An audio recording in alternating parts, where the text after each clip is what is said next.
just birthday cake and tire swings, summer camp and water wings, a distant memory of home. Now I say I'm feeling okay, so I can just make it through the visiting hours, smile and thank them for the flowers. So that's the girl they see.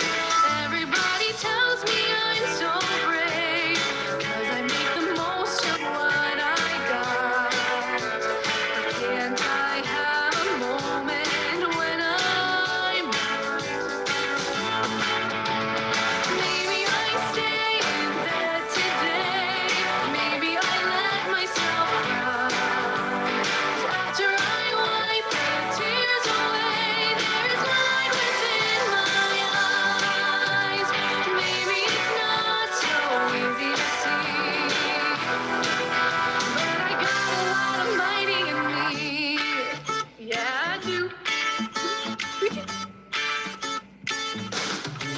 So I've learned how bright I can burn. I'm keeping every chapter in my story.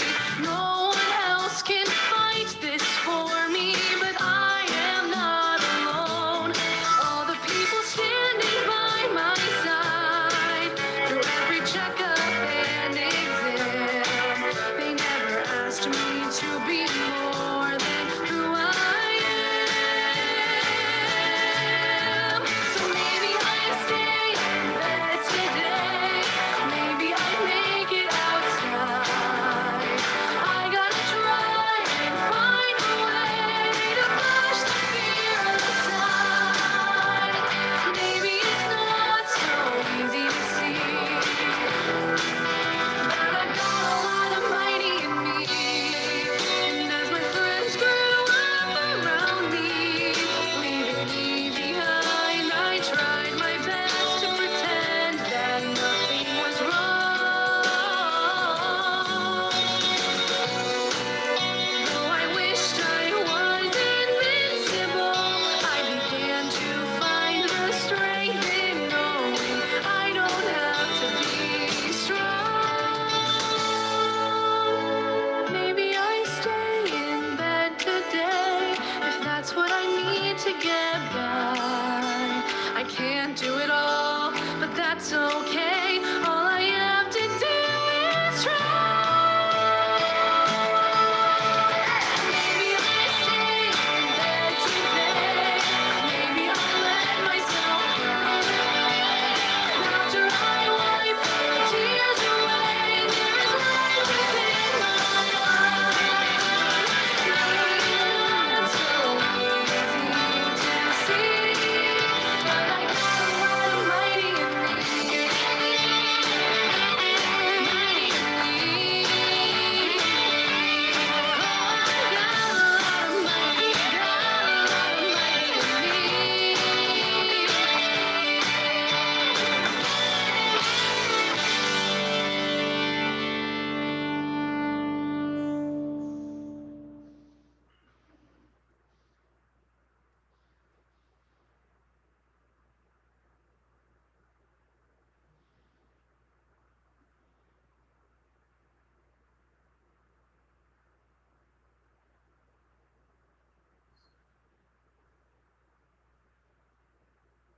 Good afternoon, everyone. My name is John Garfalo, and I am the Vice President of Community Investment for your Akron Community Foundation.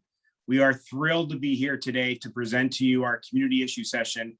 And as many of you know, we do these on a quarterly basis to inform and educate the community on key issues that are happening throughout Akron and throughout Summit County. And we are thrilled that being in the midst of our arts and culture cycle, that today we're going to be able to talk to you about the Akron Cultural Plan, or the Cultural Plan as some put it, and the impact that it's going to have on Summit County and our residents. So we appreciate you joining us today.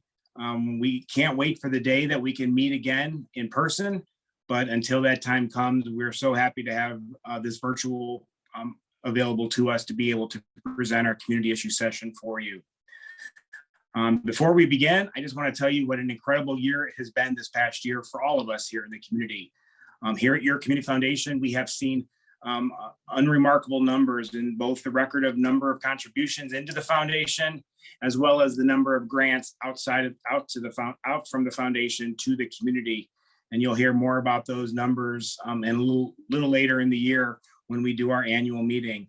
But it has been a remarkable year, which included $1.6 million that went out to arts and culture organizations, thanks to the generosity of the Summit County CARES Act. And we thank Summit County and our partnership with them in making that happen.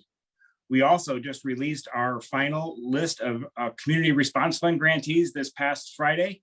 And we're happy to say that we were able to, over the past 13 months, award over 180 grants to organizations who are dealing with COVID, as well as dealing with the diversity, equity, and inclusion issues here in our community, totaling about $673,000. And we're very grateful to the community who have contributed funds in order for us to make that happen. So on behalf of all of us, board, staff, and donors here at the foundation, we want to thank you for being here. And before we begin, I want to introduce our colleague and friend, Dr. Christina Gonzalez Alcala, who will begin our program. Christina. Thank you, John. Always happy to be here. And even though we can't directly see you, I see you through my participant list. So thank you all for taking the time to be here. As I've started a little bit of this tradition, I would like to get us off with a land acknowledgement for here Akron. We honor and acknowledge the first people to occupy this land that today we call Akron. The names they used to identify themselves are largely unknown to us. However, the Native American nations who were stewards of this land before the arrival of the first Europeans included the Seneca and Cayuga from the Iroquoian Confederacy, the Huron, the Shawnee, the Ojibwe or Chippewa, and the Lenni Lenape, who were also called Delaware. We recognize that we owe a debt to these Indian nations who were forcibly removed from the land they sustained for hundreds of years. I also would like to take a moment to hold and elevate Micaiah Bryant. Please say her name. Though our thoughts and prayers won't bring her back, it is our intention that our work and this session help bring us closer to achieving social and racial justice. I appreciate you taking the time to tune in and to engage with us in this presentation of the cultural plan. I am looking forward to our panelists and their presentations, which I know you'll find to be authentic as well as informative. Please make sure to use the Q&A as well as the chat functions to ask any questions and engage with our panelists. Without further ado, here's my friend and Executive Director of Arts now, Nicole Mullet. Thank you, Christina, and thank you, John. Thank you, Akron Community Foundation, for having us all here today to talk about the cultural plan. This was never a plan that was intended to sit on the shelf. It was always about action and about movement. And the few people that you see on the screen are just a scattering of all of the people and all of the work that's going on in and around Greater Akron right now to advance this plan. So we're going to give you a quick overview of the plan as a whole. I want you to feel comfortable understanding a little bit of the background, the priorities, and then what we're talking about when we talk about implementation. But the really good stuff for you, I think, is going to come from hearing from people who are working every day to make sure that the priorities that you address, that you as the Akron community identified as important, that work is moving forward. So I'm going to share my screen with you. This is always the moment where everyone vanishes on me. So hopefully.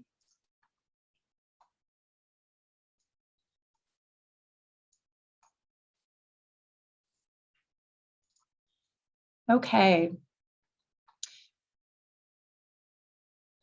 One of the things that we did at the start of a myriad of conversations that we had over the course of 2018, 2019, and early 2020 was we always started with an acknowledgement of the space that we were in. We knew that for the cultural plan to be authentic, for it to work, for all of us to come together around it, that we needed to make sure everyone's voice to the best of our ability was going to be heard and acknowledged. So I thought that we would carry that forward today. So in the space that we're sharing today, whether your face is on the screen or not, we're committed to acknowledging the wisdom of everyone in this room, agreeing and disagreeing respectfully, respecting the culture and uniqueness of this space and those in this space, and honoring any confidentiality in the faith placed in us by our colleagues.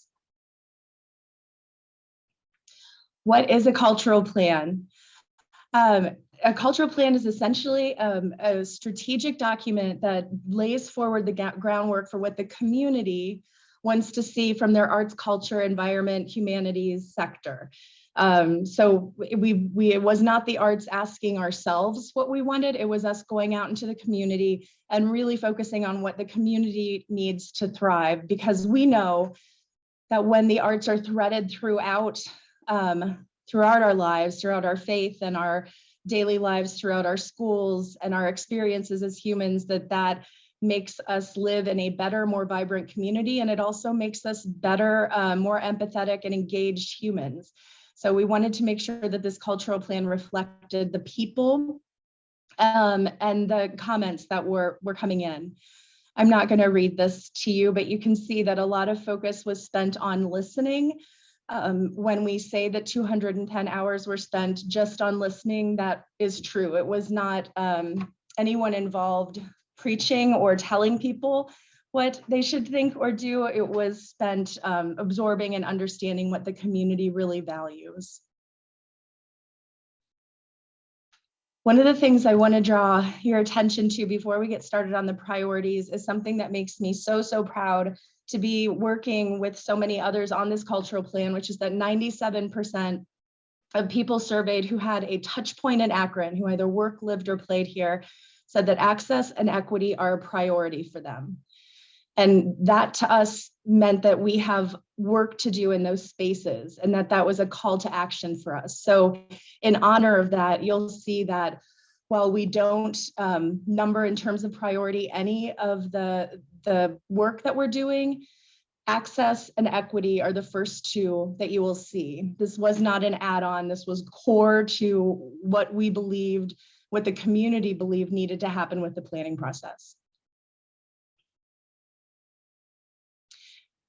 I'm going to let you read out, these are the people who were involved in what we called a steering committee. So these were the folks who, as we were moving through the process, made sure that we were talking to as many people as possible, connecting us where we needed connections, so that we were able to authentically speak and engage with communities.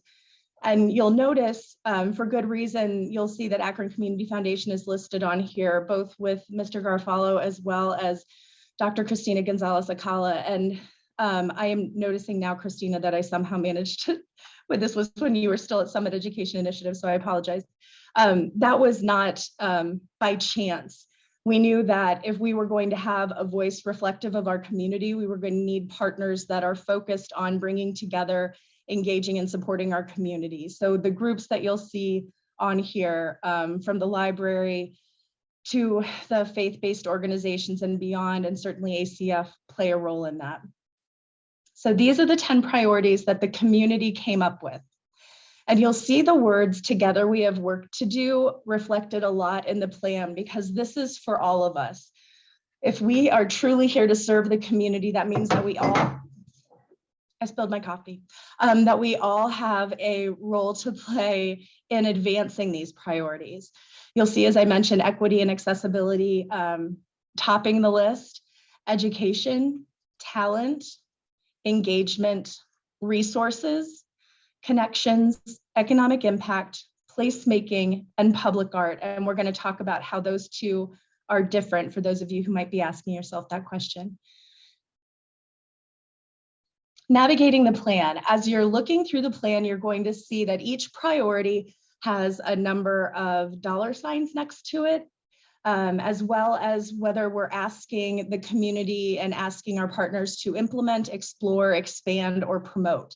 So in some cases, we were hearing from the community and they were asking for programs that existed, which is amazing and excellent. And what that told us was, we need to celebrate those. We as Arts Now and we as a community need to do a better job of sharing that out and helping to connect more people to those resources.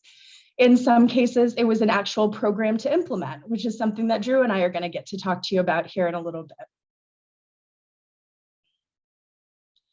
And this is an example of one of those priorities. And it's actually a great example because And Jamie Keaton, who is going to be performing for us later, has also been instrumental in this, which is the development of a Black Artist Guild in Akron. This was identified as something that we wanted to implement, and it has begun. So it's a good one to start with.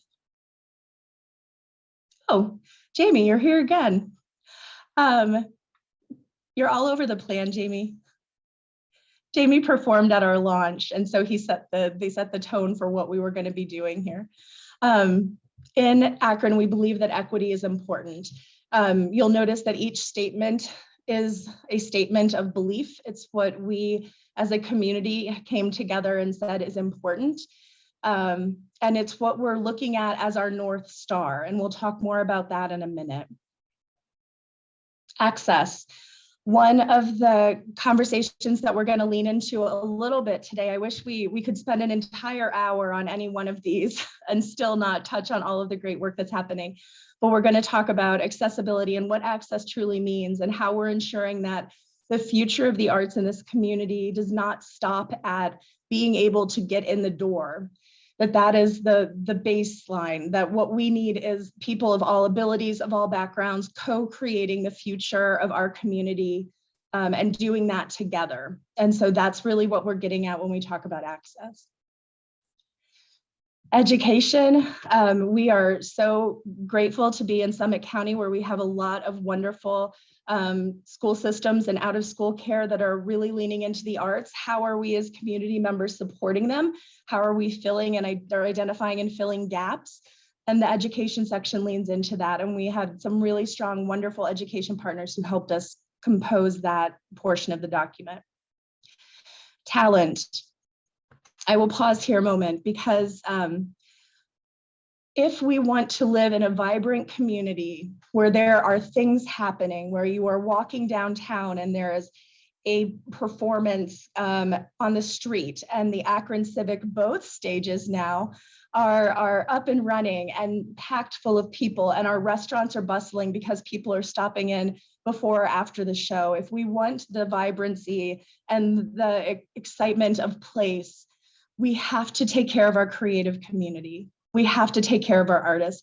Those things don't happen independent of that talent. And in the same way that attorneys or other people hone their craft and go to school and train for these things, our artists have done the same thing. So we are calling for, as a community, an investment in the talent development and support of Akron artists. Engagement. We want to make sure that everyone feels as though the arts are for them, that our parks, that our cultural spaces, that our historic spaces are for all residents. Resources.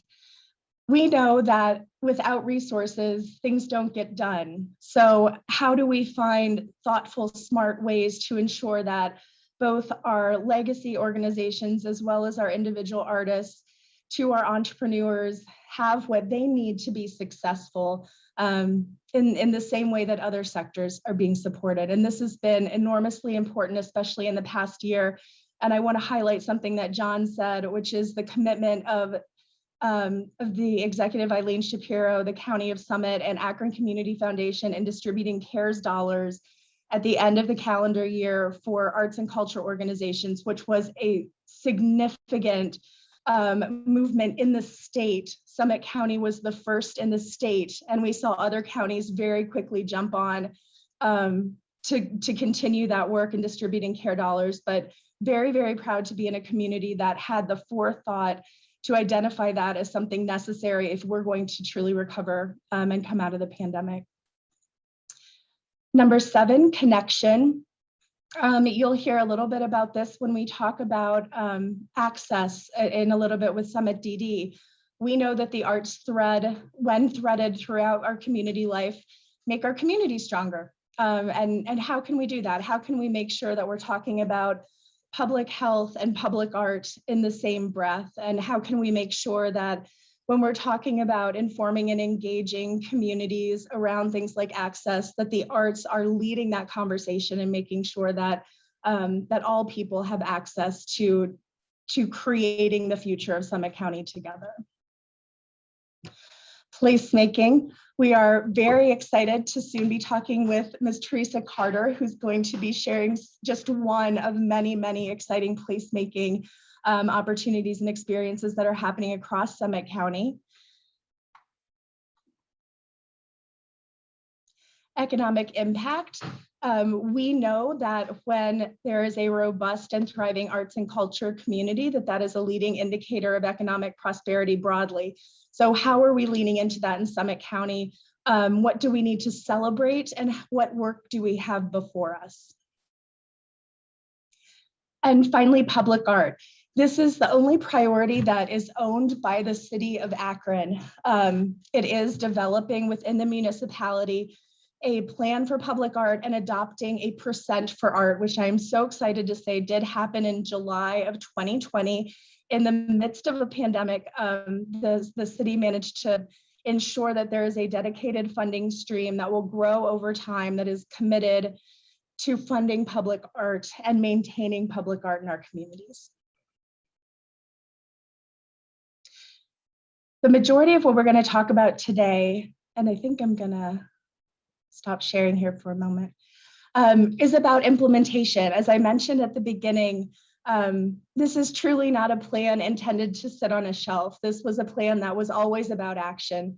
And it was a commitment that Arts Now made from the beginning, and that if we're going to come to you, our partners in the community, and we're going to say we need your voice, we want to hear from you, then we have to honor the fact that that is going to be followed up with action, that things are going to happen.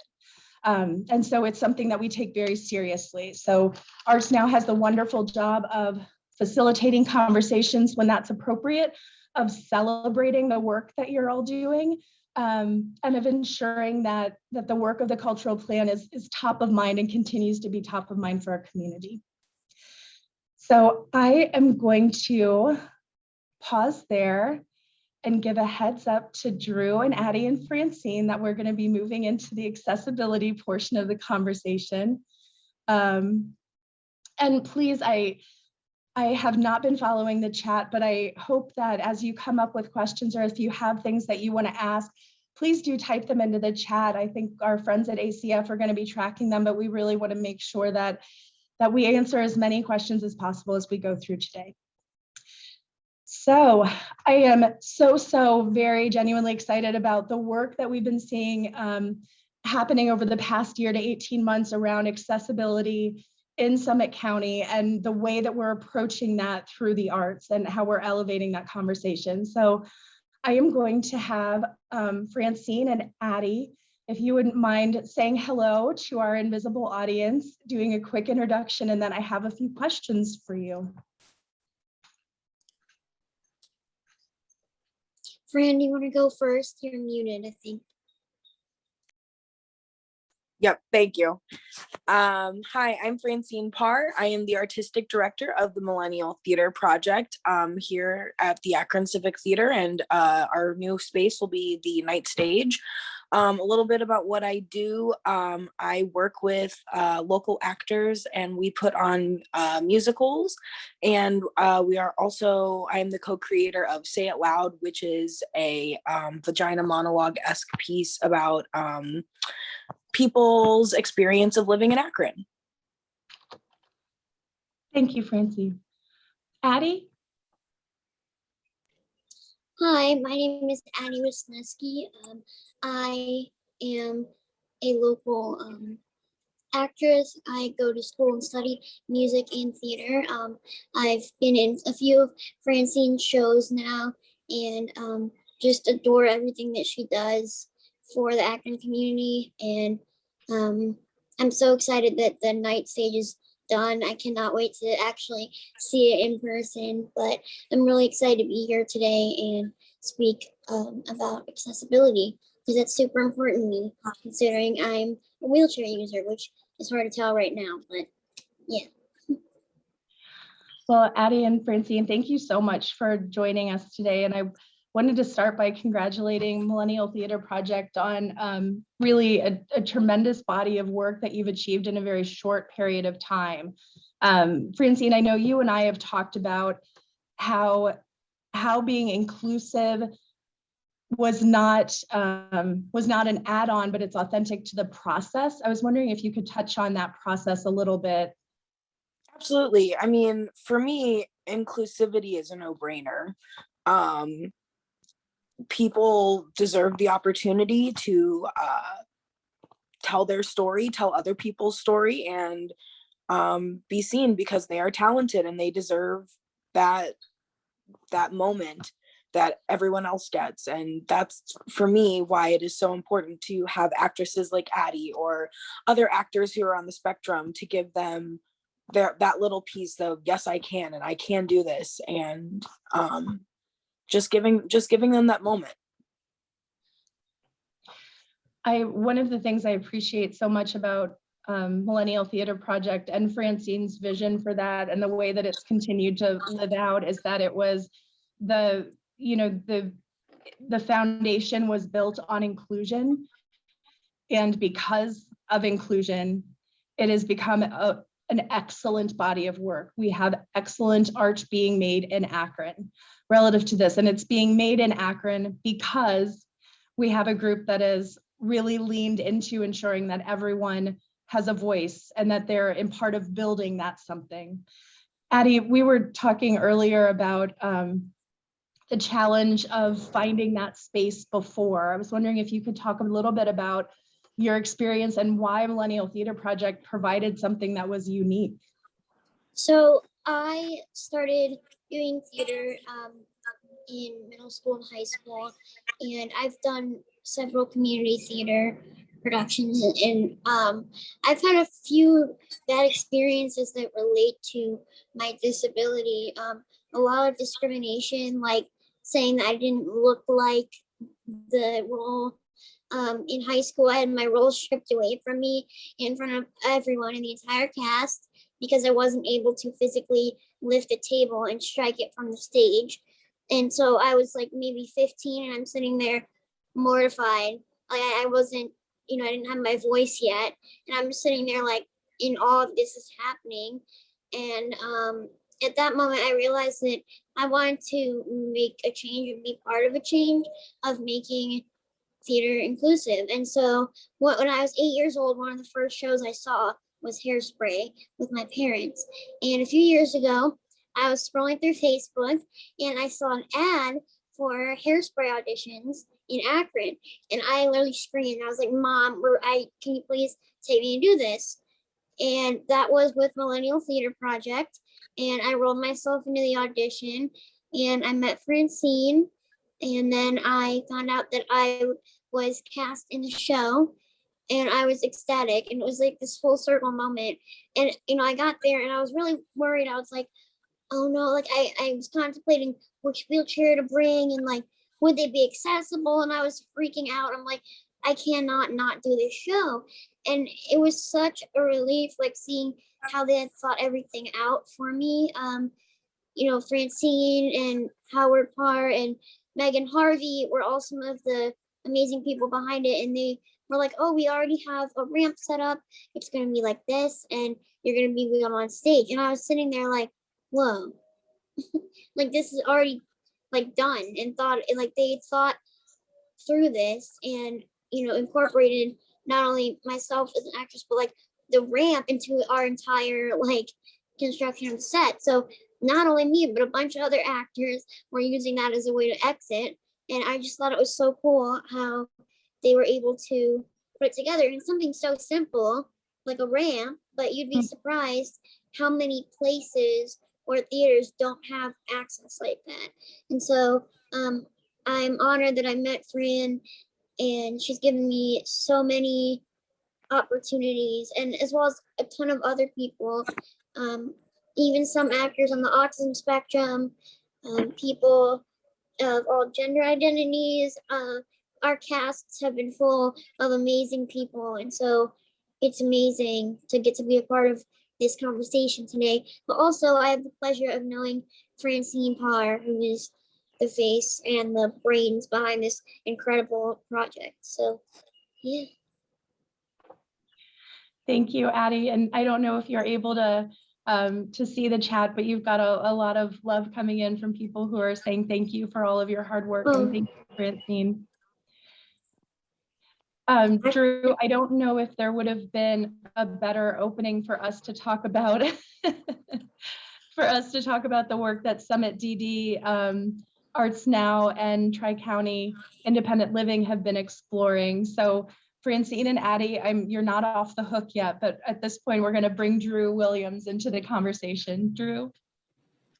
Thanks. Drew Williams, Director of Community Sports and Development with Summit County Board of Developmental Disabilities.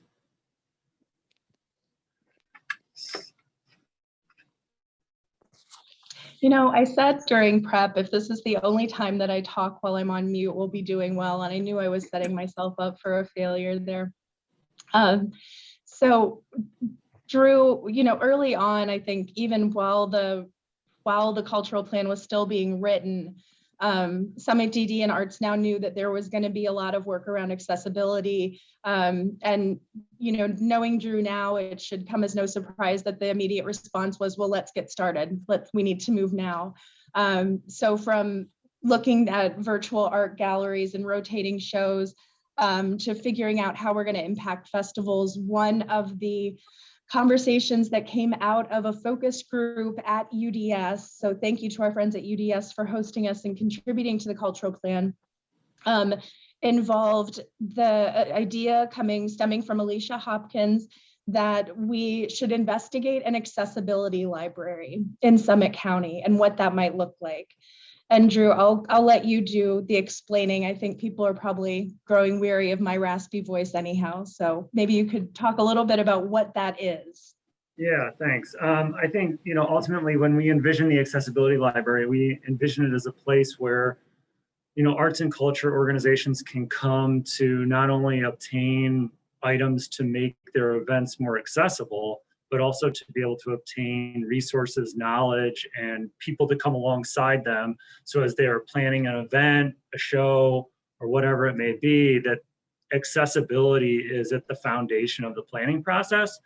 I think, you know, to your point about teeing up with Francis and Addie said, you know, I think ultimately the goal of the accessibility library is to replicate the experience Addie had at the Millennium Theater, because that's exactly what we want. Not only do we want to have the ability of actors of all abilities to be able to perform in shows, but then when people come to those shows to see people that look like them on that stage, and they deserve representation.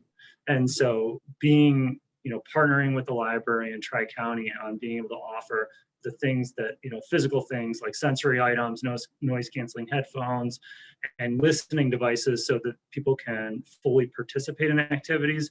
But then also I think the resources and the knowledge and the planning that will go along with that and how to use those items appropriately is going to be so important to this work.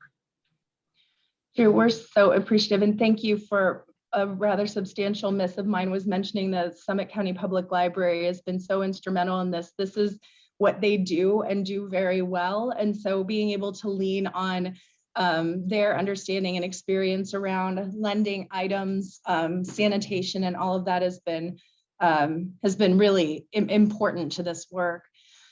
Addie, I was wondering if you could share a little bit earlier when I spilled the beans, Drew. So I let Addie know about the work that's going on relative to the accessibility library before I was supposed to, before the big reveal tonight. So Addie, I was wondering if you could share some of your thoughts as to why, from a performer's perspective and an audience member, this is so important. So first of all, I think that Drew touched on some awesome things like, you know, we want representation on stage and in all types of media, because a lot of times disabled people aren't included in those conversations. But what I think, my initial reaction, I heard accessible library and I was like, whoa, are they building like a library with books? Like, and then, you know, Nicole was like, no, it's like you rent out things. And my immediate reaction was, oh my gosh, that's a fantastic idea, because, you know, if only all these places were able to call and be like, hey, we need a ramp for this situation? Can we borrow this ramp? Like, to have something that exists like that, I think is revolutionary and would change the game for so many like places and theaters. I mean, there's even places like restaurants even that like could use something like that. And I think another big thing, a lot of disabled people are nervous to present their talent because they're afraid of those things like getting access. Transportation is another huge thing.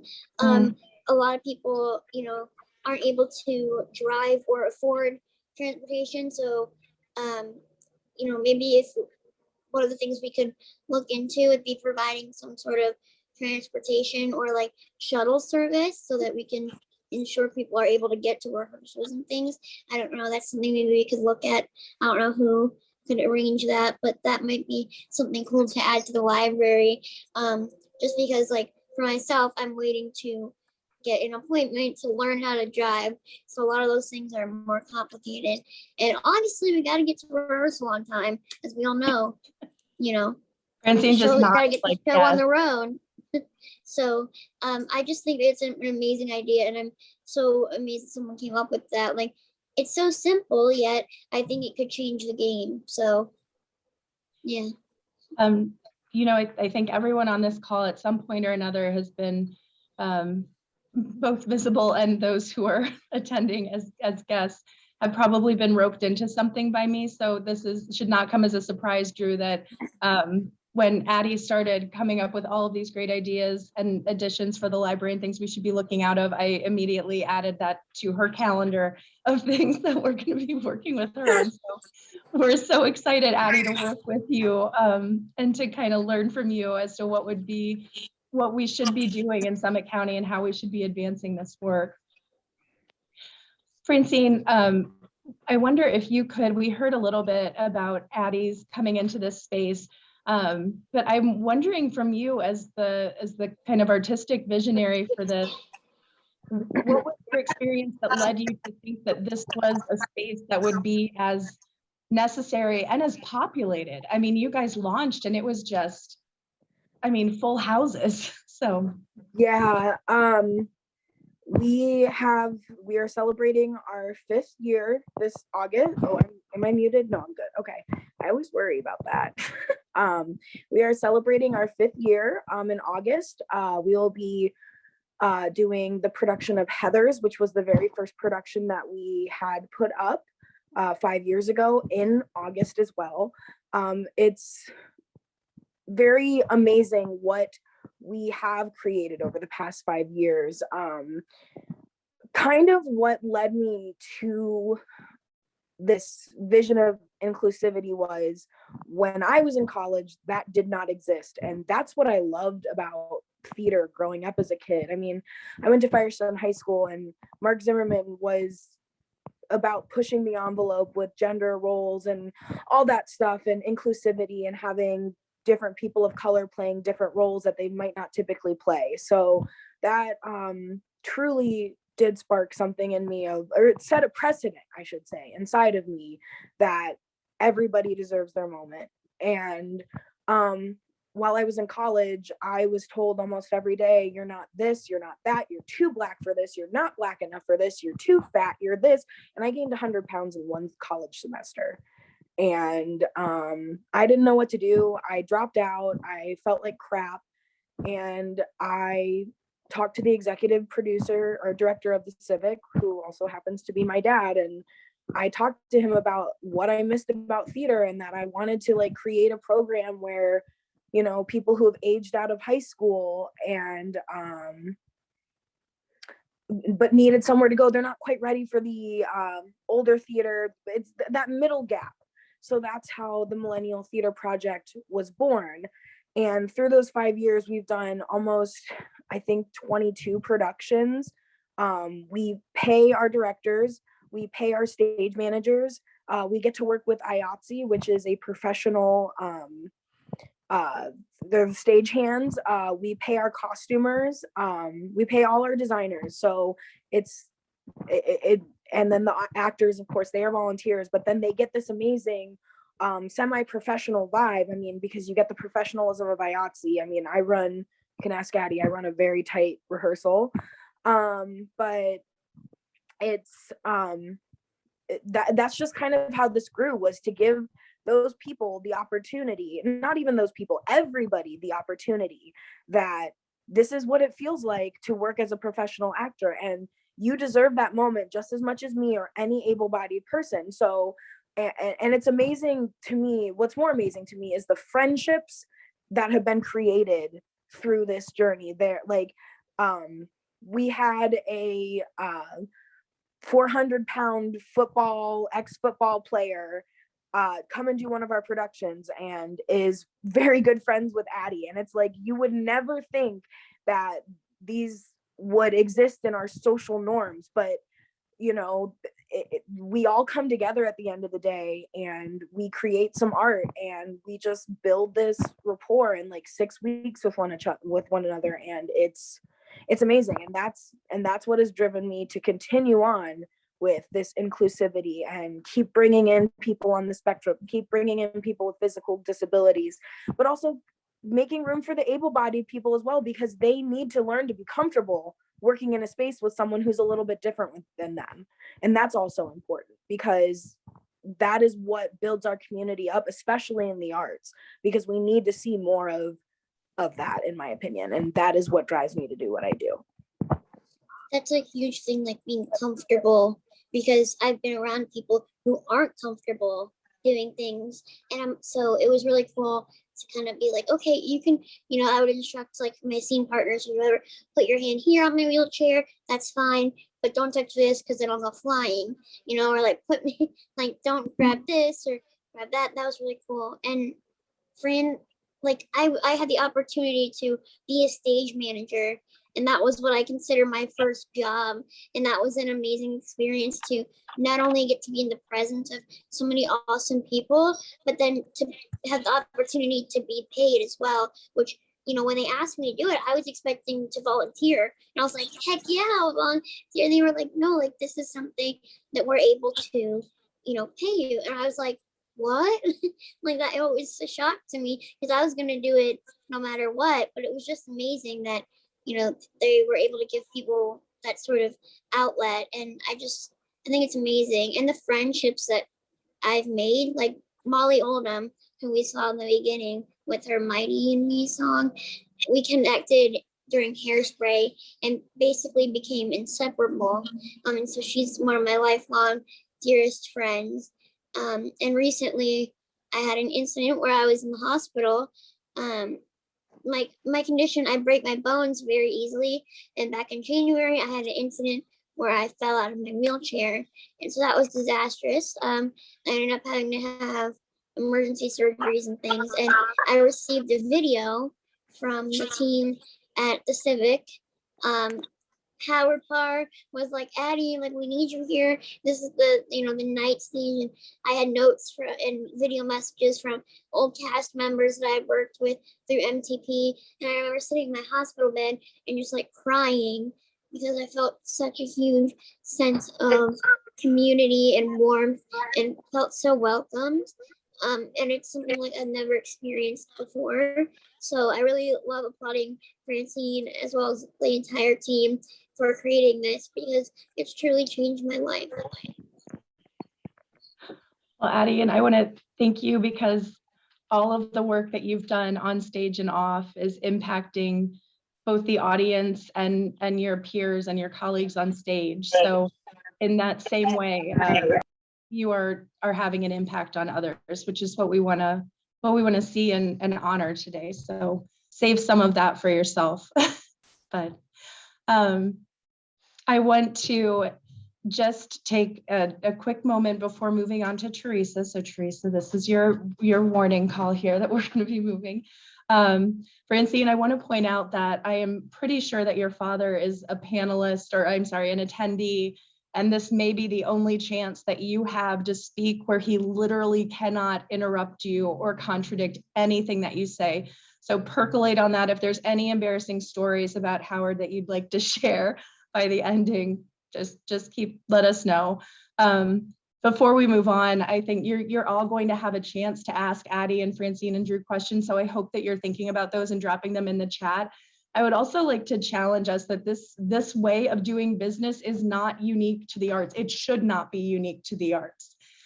You know, if we lean into inclusion in our workplaces and in our daily lives and our work, we will see success. We will see, you know, better, more creative, more interesting outcomes. So it shouldn't be looked at as that's a nice thing that the arts are doing, or that's a neat thing that Millennial Theater Project is doing. Let's look at it as a template for how we can all be doing business and how we can all be doing things better and differently, because it's good for us. Even if you don't feel that it's the right thing to do, it's a smart thing to do. So Addie and Drew and Francine, thank you so much for the work you're doing. We'll come back to you with questions. And I haven't seen any really hard questions come in yet, but you keep asking.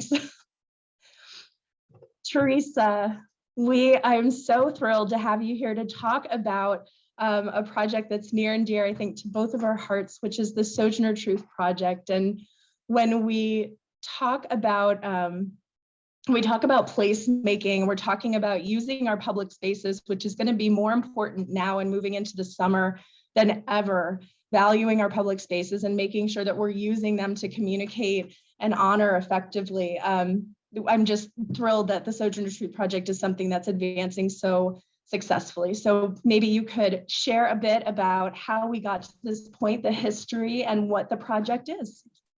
Thank you, Nicole. I'm thrilled to do it. And hello, everyone. Perhaps many of you know, and speaking of fantastic, awesome women, this wonderful, bold African-American woman back in 1851 who made a famous speech right downtown Akron at the Universalist Old Church, where now the United Way is, and she talked about slavery and women's rights. So she had this speech about "Ain't I a Woman?" And so moving forward in 1981, Faye Dambrot, and maybe many of you know who she is, and she was at the University of Akron. She and her students actually championed an effort to have a historical marker placed on that area to recognize the speech that Sojourner had made. And so she also, at that time, made an effort to have a statue constructed, but it never gained its wings. And so she had worked with the local artist that we're working with now to make this happen. And so that kind of died off, but moving forward to 2019, in anticipation of the Women's Suffrage Centennial, County Executive Eileen Shapiro had hosted a meeting of women to say, hey, let's talk about what we can do to honor their centennial, have a programming for that, have a big event, have at it, bringing us together to trying to decide what we wanted to do. And a part of that whole conversation, the Sojourner Truth Project came up again. And so these women decided, you know, we would love to honor Faye's ambition around getting this done back in 1981. This is historical. Sojourner Truth did a fantastic job. This is something we should honor. In addition to having this centennial celebration, why don't we begin to fundraise to construct her statue again in downtown Akron? And so we decided to get to work on that. I don't know how Lisa King, who's with the Metro Parks, and I became the chair of the development piece, but we have a group of fantastic women who were planning this whole event. We wanted to do it in 2020, which was actually last year for the Centennial, but of course we know COVID came in and destroyed everything for us, but it didn't stop us from moving forward. So we have a $500,000 budget. We're working with our local world-renowned artist, Woodrow Nash, who was absolutely thrilled to be brought back in to construct this full-life statue of Sojourner Truth in downtown. And so we've been working with organizations and companies and individuals to really start fundraising to make this happen. To date, we have about $175,000 committed. That's not in yet, but we have a ways to go. So we're inviting the community and everyone to join in with us. The time is right. It's time to have a woman of color downtown, a statue to represent this history that's in our community that's so important for people to know. We're working with the school system, that they're working on curriculum, that they're going to be putting around this Sojourner Truth statue so that young people can understand who she is and what she means to this community. And so the Community Foundation has been working with us very closely. They're serving as our fiscal agent. There's a website that people can go to make contributions. It is the Sojourner, the truthstatue.org. Like you were going to put that up, yes. And they will have the opportunity to absolutely donate to support this effort. It's going to happen. Our goal is to have those dollars in by the end of the year, so that first quarter of next year, we can have the huge celebration and unveiling her statue, along with making the celebration for the Suffrage Centennial that should have been last year, but it's going to be happen, and we invite everybody to join in with us to make sure that it does. Teresa, one of the things that I think both groups share and both strategies share is this idea that we are better when we are inclusive from the get-go, from the planning process. And I have to commend you and Twanda and the other leadership of the committee for putting together such an incredible group of passionate, largely women, I think, from across the county who are really dedicated to seeing this happen. And it's a group of volunteers. And for those of you who have ever worked in or managed a large group of volunteers, you know the challenges that can befall that, and the fact that this has been moving forward with so much strength and so much momentum is really exciting. I also, Teresa, one of the things we've talked about a lot is representation. And I think you touched on this as well, which is why the Sojourner Truth Monument is so important in Akron, is how are we honoring our past? And how are we honoring the women and the Black women that have really created so much, and contributed so much to our future, and doing that thoughtfully. So I wonder if you could share, a little bit about why that representation, especially right now, was so important to the committee. Well, I think in the atmosphere that we are in our country, let alone in our community, that the timing was right. And here we have something that was so positive, because even then, we talk about the Women's Suffrage Act, but at that time, women were able to vote, but still African-American women couldn't vote. But it was still important to work hard to make sure, to ensure that at some point that would happen. And of course it did. But with us understanding that she was bold and brave enough to come here and to get up on those steps and to talk about it and to share the experiences and to talk about, the rights of women. And so it was important for us to come together to say, this is important history. It needs to be here. She was right here in our own community. Why not highlight it? Why not make it a part of education to our community, to our students, so that they can learn more about all of this important history that's right here that we should be sharing at all times.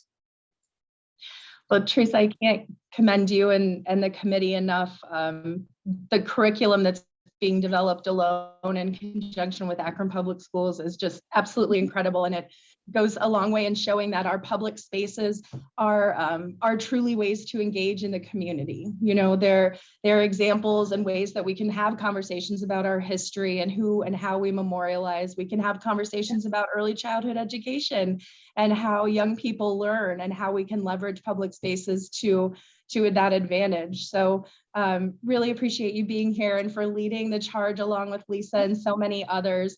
And I don't know if you saw, but Lisa gave you a thumbs up. So you're doing a good job. If you need.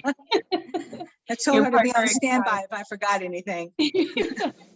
Yeah.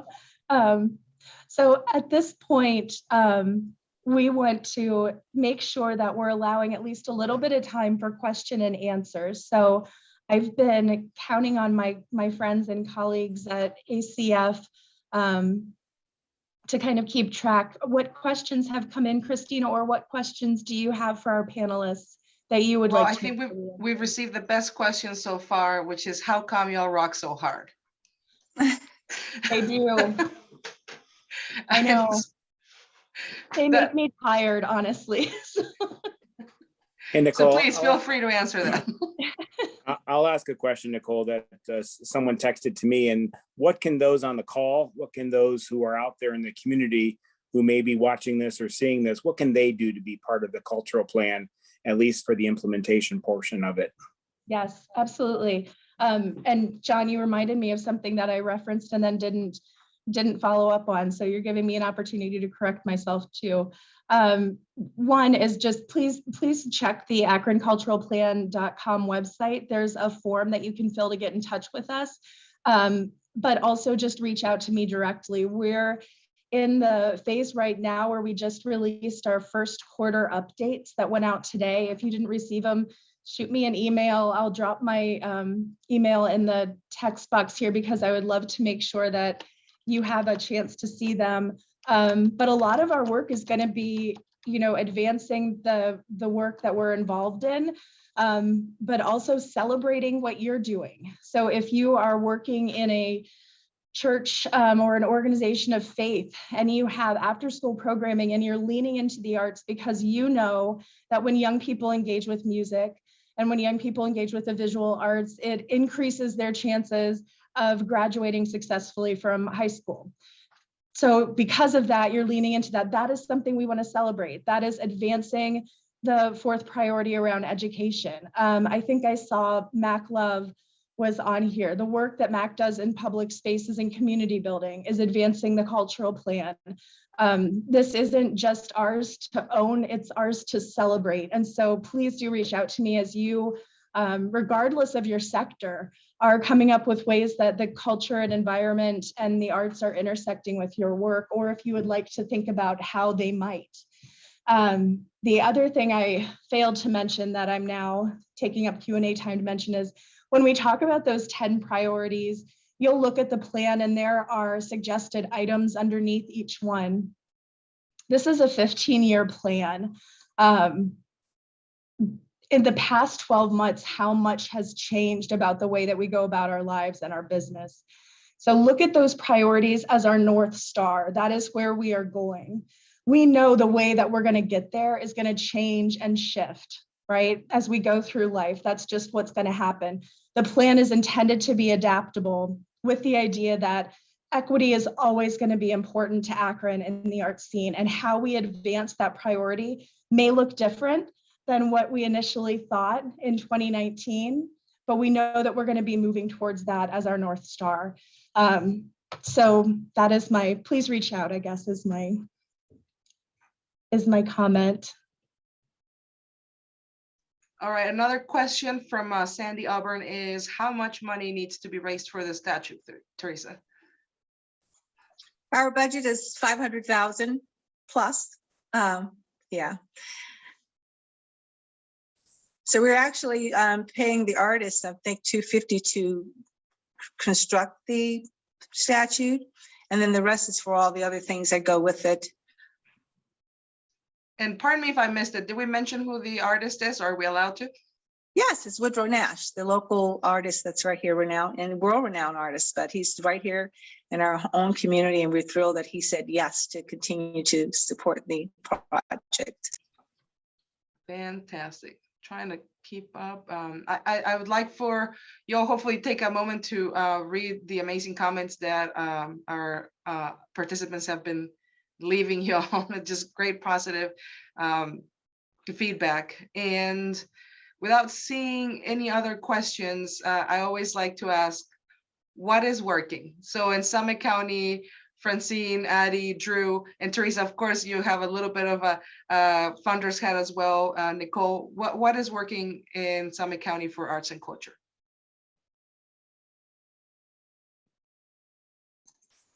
I would say what is working is that we understand that arts and culture is adds such a quality of life to our community, and we have to have it. And so I think when we embrace it as organizations who can support and understand the great work that's being provided and what people can get from it, is becoming a priority. So I think it is working, that we're understanding better the jewels that we have right here in our own community, and we want to support it and make sure that they move forward.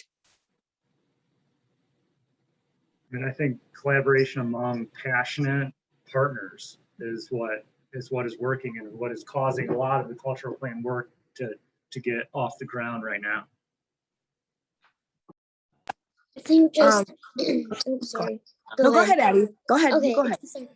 I think that the fact that we're recognizing and hearing each other's voices and ideas and giving, people a platform to speak on these ideas is what's kind of helping keep us going, like getting input from people who've actually experienced these things, or like myself, who's an actual disabled person, being able to offer feedback on accessibility. I think those are like things that we're starting to do the right things, and I'm excited to see like what happens in the future.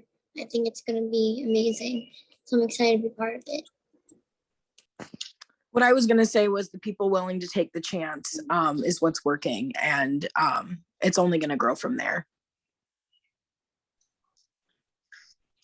Thank you. I think you did, Go I ahead. think you did a wonderful job of sharing. And I think it's just, it is a joy for me to work with such smart and passionate people who are advancing this work every day. So. All right, one question that did come in. Are there any plans to make the cultural plan a part of how organizations market their events? What do you think, Nicole? I think if I'm understanding the question right, and I don't know who sent it, but hopefully they will see my email address and follow up with me as well. But yes, one of the things that we're hoping to do is start to identify which priority events are falling into so that we can better track them. This falls into, and Christina, this would probably be a conversation you would love having because it's all around data and how we're tracking things. But the short answer is yes, we are very much interested in making sure that we're highlighting and elevating that. And I can give you a quick version of how we're currently tracking it for our partners in the community, but we're very open to continuing to adapt that as we move forward.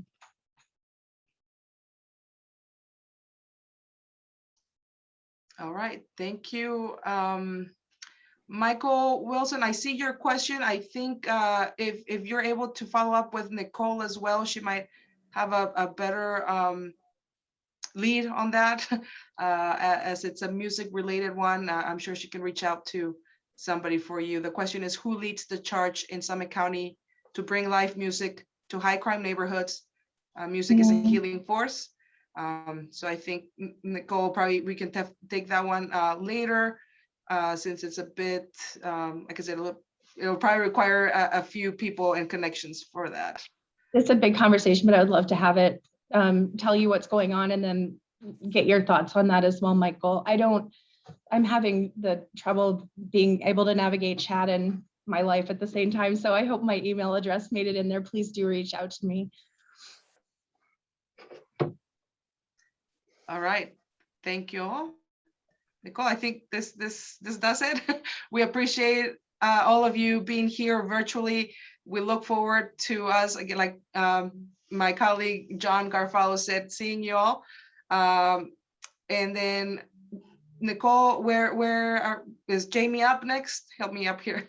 Yeah, I want to thank you to everyone who attended. I hope you'll stick around for just a moment because we have a spectacular way to close today's conversation. So thank you so much for being here. Thank you, Akron Community Foundation, for championing and elevating and participating in advancing the cultural plan work. And at this point, stick around. I would like to introduce the amazing Jamie Keaton for some spoken word performance. Thank you, Nicole. Thank you to the panelists and for speaking today.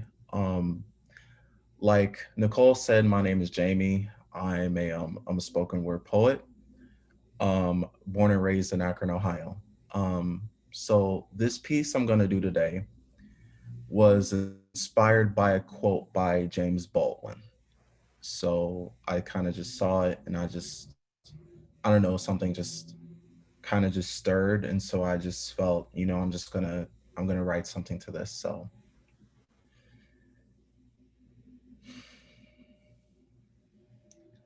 To be a Negro in this country and to be relatively conscious is to be enraged almost all the time. That's what James Baldwin said. See, I would like to thank him because this quote is helping me express this rage through my pen. See, time after time after time, we say all life matters. And time after time after time, you see us die and you start laughing. I am sick of this. Ahmaud Arbery, rest in peace, murdered on Black history, which seems fitting because your death is nothing more than unlearned, repeated, never ended, undefeated history. Public lynchings, best intentions, just opinions, fit descriptions. We saw a weapon, stop resisting, emptied clip and body hitting, sent to heaven. Those men are God-fearing. Wait a minute.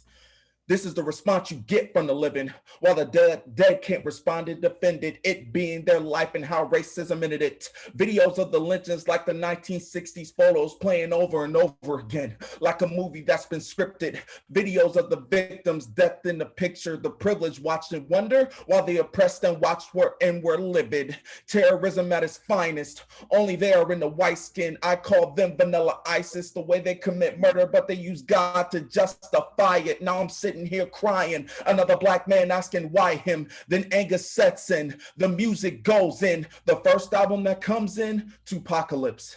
Now let the show begin. Trapped in the system where Black death isn't convicted, wanting to be a soldier but only seeing a violent ending. 16 bullets fill me, open casket for all to see, burying me 6 feet. My dear mama cry for me, whether fight back, run track, or hands behind your back, the bullet still ended up in my back. So here I am, conscious, and here I am, angry. Another Black body hung from poplar trees, another with blood on the leaves, another mama crying tears like the wails of Billie Holiday, watching as we died on the street. So I am an angry Negro. And that's what it means for me. Thank you.